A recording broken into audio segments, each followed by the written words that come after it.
এতদিন অন্ধকারে ছিলাম, এখন আমি কোথায় চলে এলাম।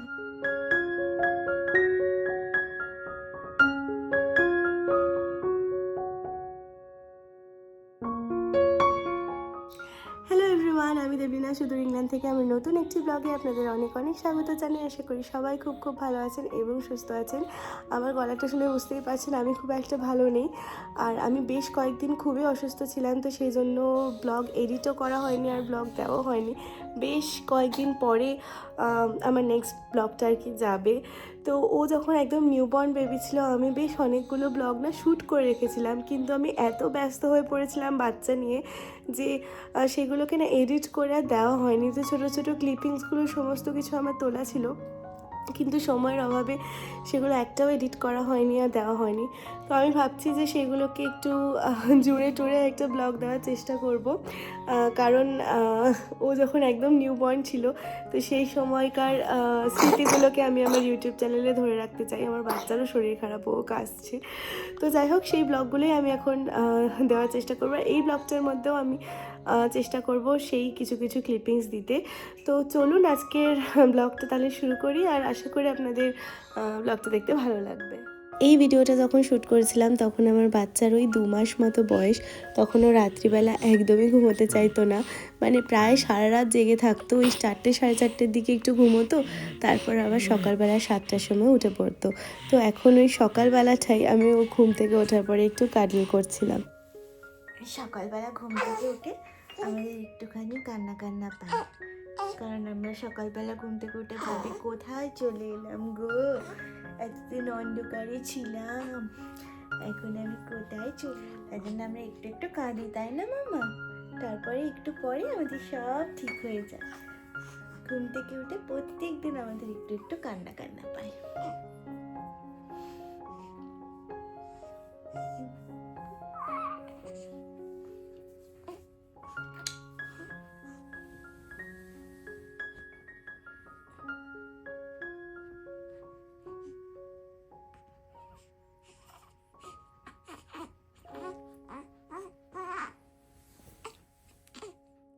আর এখানে চলে এসেছে একটা পার্সেল। এই পার্সেলটা এসেছে তেমু থেকে।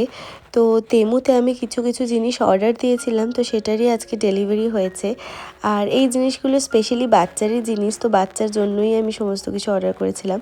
তো চলুন আপনাদের সাথেও শেয়ার করি যে কী কী অর্ডার করেছিলাম। ওর জন্য সব কিছু আর কি ঠান্ডার জিনিসই অর্ডার করেছিলাম, ঠান্ডার পোশাক। তো সব কিছু ঠান্ডার পোশাকে এসেছে, কারণ ওর এখন এখানে প্রচণ্ড ঠান্ডা পড়ছে আস্তে আস্তে। আজকে যেমন 5 ডিগ্রি টেম্পারেচার, এরপর আরও ঠান্ডা পড়বে। তো সেই জন্যই আর কি সব ঠান্ডার জিনিসগুলো আমার খুব কিউট কিউট লাগছিল তেমুতে আর কি। তো এইটা একটা অর্ডার করেছিলাম। অ্যাকচুয়ালি মেয়েদের জিনিসপত্রগুলো না প্রচণ্ড কিউট হয়। এইটা হচ্ছে একটা স্লিপিং ব্যাগ, মানে বাচ্চাকে শোয়ানোর সময় আর কি এটার মধ্যে ঢুকিয়ে আর কি শুয়ে চেনটা আটকে দিলে ওরা আর কি খুব কমফোর্ট ফিল করে। আমার মেয়ে যেমন একদম মানে ব্ল্যাঙ্কেট পা দিয়ে ঠেলে ঠেলে সরিয়ে দেয় ঠান্ডার মধ্যে। তো যখনই আর কি আমার ঘুম ভাঙে আমি দেখি ওর গায়ে ব্ল্যাঙ্কেট নেই, যদিও আমি ওকে সোয়াডল করে কাপড়ে র্যাপ করে ঘুম পাড়াই, তা সত্ত্বেও কখনো কখনো আর কি সরিয়ে দেয়। তো সেই জন্য এগুলোকে বলা হচ্ছে স্লিপিং ব্যাগ। তো এইটার মধ্যে আর কি বাচ্চাকে ঢুকিয়ে এই চেনটা আর কি আটকে দিলে ও আর কি একদম সেফ থাকবে। তো রাত্রিবেলা আমার টেনশন থাকবে না যে কম্বল সরিয়ে দিচ্ছে না রয়েছে। তো এই স্লিপিং ব্যাগ এরকম একটা অর্ডার করেছিলাম। এটা হচ্ছে একটা সোয়েটার, কিউট ছোট্ট। তো এই সোয়েটারটাও আর কি অর্ডার করেছিলাম, যেটা এসেছে। এটাও একটা খুব কিউট ড্রেস, যেটা আর কি পরিয়ে বাইরে টাইরে নিয়ে যাওয়া যাবে। এটা শীতকালে পরারই ড্রেস আর কি। তো এটাও একটা অর্ডার করেছিলাম, কালারটাও ভীষণ সুন্দর। এইটাও একটা সোয়েটার ছোট্ট।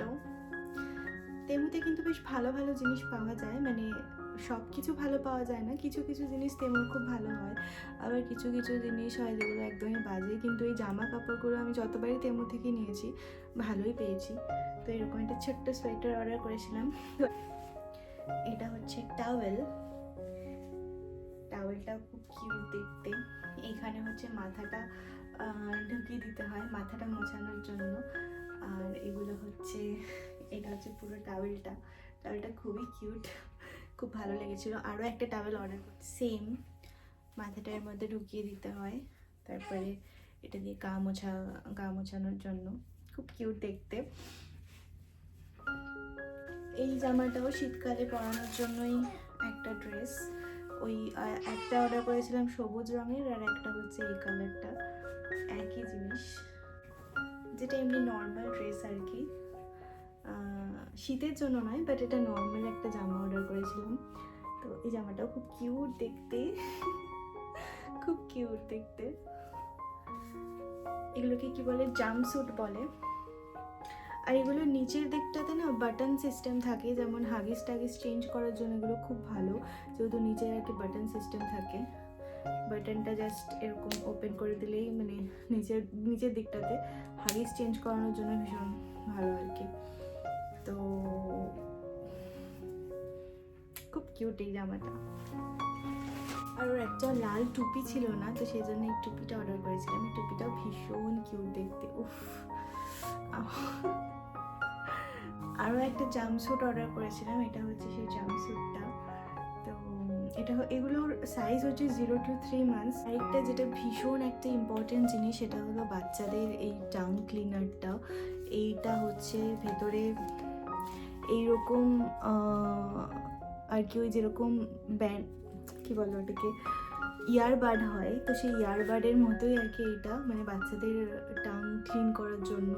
এটা একদম 0 months মানে নিউবর্ন বেবি থেকে শুরু করে যতদিন পর্যন্ত না বাচ্চাকে আর কি ব্রাশ ইউজ করে, ততদিন অবধি এটা ইউজ করা যাবে। এটা ভীষণ একটা কাজের জিনিস, এটা আমি তেমু থেকে অর্ডার করেছিলাম। এটার মধ্যে 30 পিস রয়েছে, তো মোটামুটি 1 মাস আমার চলে যাবে এটা দিয়ে। একটা জিনিস হচ্ছে ভীষণ ভীষণ দরকারি, সেটা হচ্ছে যে ওকে যখন আমি স্নান করাই কানে জল ঢুকে যাওয়ার একটা ভয় থাকে, তো এইটা হচ্ছে ইয়ার প্রোটেক্টর। যখন স্নান করাবো কানের মধ্যে, এটা একটা স্টিকার টাইপের আর কি, শুধুমাত্র আর কি কানে দেওয়ার জন্য, মানে যখন স্নান করবো কানের ওপরটা আর কি স্টিকারটা দিয়ে দিতে হবে। এটা হচ্ছে বাচ্চাদের ইয়ার প্রোটেক্টর বলে। তো এটা দিয়ে দিলে আর কি কানের মধ্যে জল ঢুকে যাওয়ার কোনো সম্ভাবনা থাকে না। এমনিতে তোকে আমি বাথটাবে স্নান করাই, তো বাথটাবে স্নান করালে অনেক সময় কানে জল ঢুকে যায়, তো এটা আর কি সেই জল ঢোকা থেকে কানকে আর কি সেভ করবে। এখন ওই 8:30 মতো বাজে, আর আমাদের এখানে না প্রচণ্ড স্নোফল শুরু হয়েছে। প্রচণ্ড স্নোফল ঠিক নয়, মানে অল্প অল্প স্নোই পড়ছে, কিন্তু এই মরশুমের এটা প্রথম স্নোফল। এখন মাসটা হচ্ছে ওই জানুয়ারি মাস, আর জানুয়ারি মাসেই প্রথম দিকেই এখানে স্নোফল হচ্ছে। আমরা ব্যালকনি থেকে এই স্নোফলের মজাটা এখন নিচ্ছি, আর ভাবছি যে বাইরে বেরোবো কি না, কারণ ব্যালকনিতে দাঁড়িয়েই যা হাওয়া দিচ্ছে, বাইরে প্রচণ্ড ঠান্ডা হবে। কিন্তু বাইরে কিন্তু প্রচুর মানুষ বেরিয়ে পড়েছে এই মরশুমের প্রথম বরফের আনন্দ উপভোগ করার জন্য। বেশ কয়েকদিন ধরেই দেখছি যে ইংল্যান্ডের অন্যান্য সমস্ত জায়গায় স্নোফল হচ্ছিল, কিন্তু আমাদের এইখানে কিন্তু একদিনও এখনো অবধি স্নোফল হয়নি। তো ফেসবুকে বা ইনস্টাগ্রামে সেই সব ছবিগুলো দেখে খুবই মন খারাপ হচ্ছিল যে আমাদের এখানে কেন এখনও হচ্ছে না। তো ফাইনালি আজকে আমাদের এখানেও স্নোফল শুরু হলো।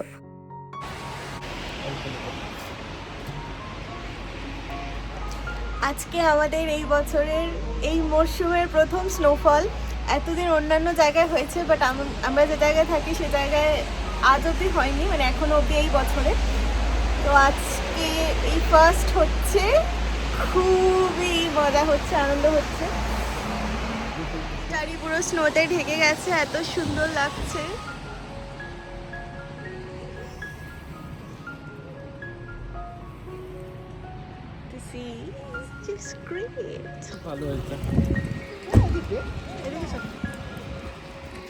কোন দিকে যাবে? দেখে আস্তে আস্তে আসবে, পড়ে যাবে কিন্তু স্পিড করে পড়ে যাওয়ার সম্ভাবনা থাকতে পারে। হ্যালো,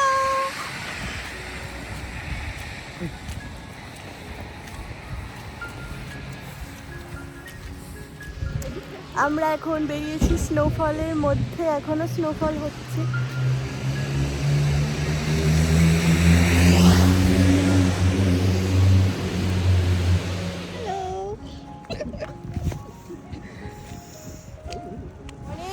ওয়েট করছিলাম কবে স্নোফল হবে ফাইনালি আজকে হয়েছে, ভীষণ ভালো লাগছে।